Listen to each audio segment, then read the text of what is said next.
And joining us now to talk more about the verdict and what it means not only for the country, but as well here for Kern County. Nick Hill, the president of the Bakersfield Black Chamber of Commerce. Nick, thank you so much for being here this morning. And I just want to jump right in. Can you tell me your personal reaction to this verdict? Well, when I heard the verdict read, it was a great moment. It was a great moment because justice was made and history was made, so to speak. But it wasn't a great day because it affected two lives. It affected the life of George Floyd, and it affected the life of Derek Chauvin. So it was a bittersweet victory because, number one, it shouldn't have never happened in the first place. Mm-hmm. And the president addressing yesterday, the long history of racial injustice, saying, that the blinders have now been ripped on. Can you speak to how you think we can move forward as a country?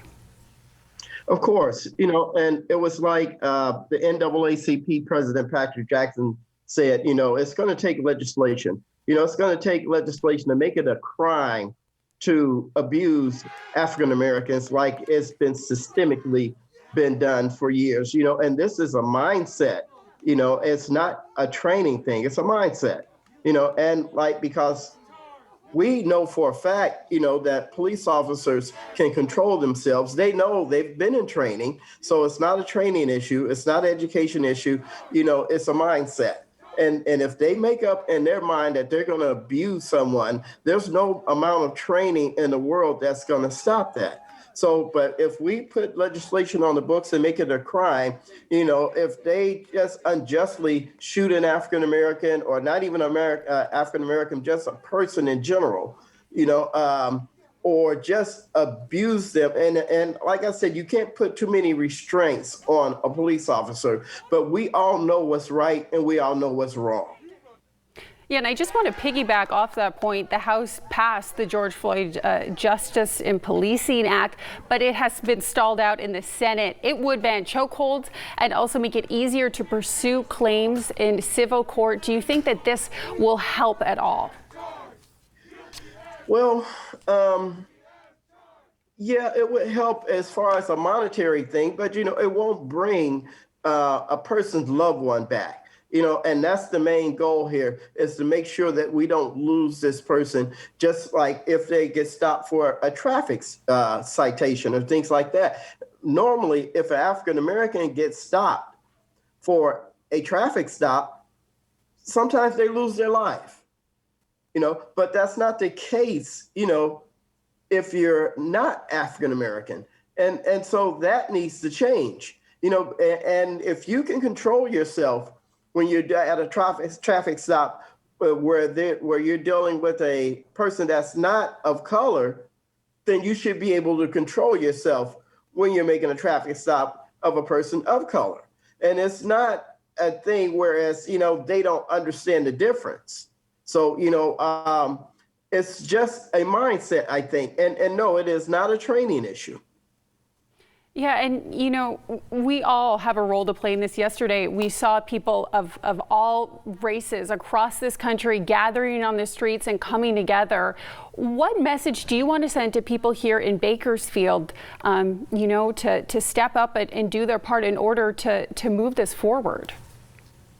Well, as I said yesterday, it's going to take all of our organizations coming together. We can't be scattered. We all have to come together, put our heads together, and make that one big ask and know exactly what we're all searching for and what we're looking for as far as the future and moving forward.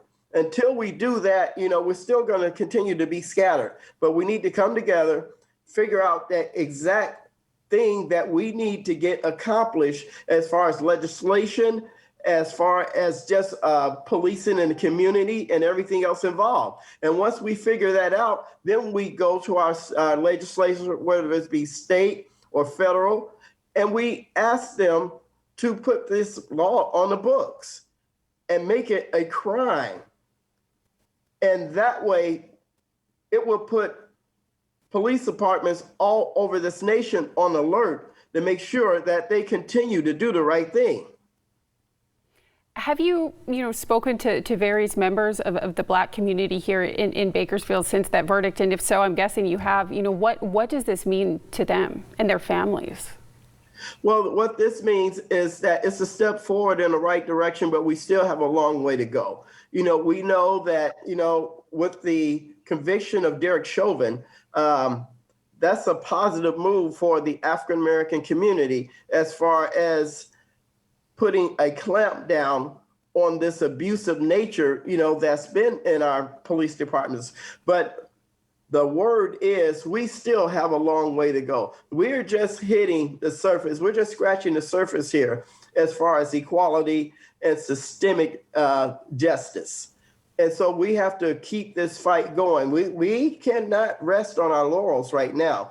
And the basic tone is we have to keep going forward.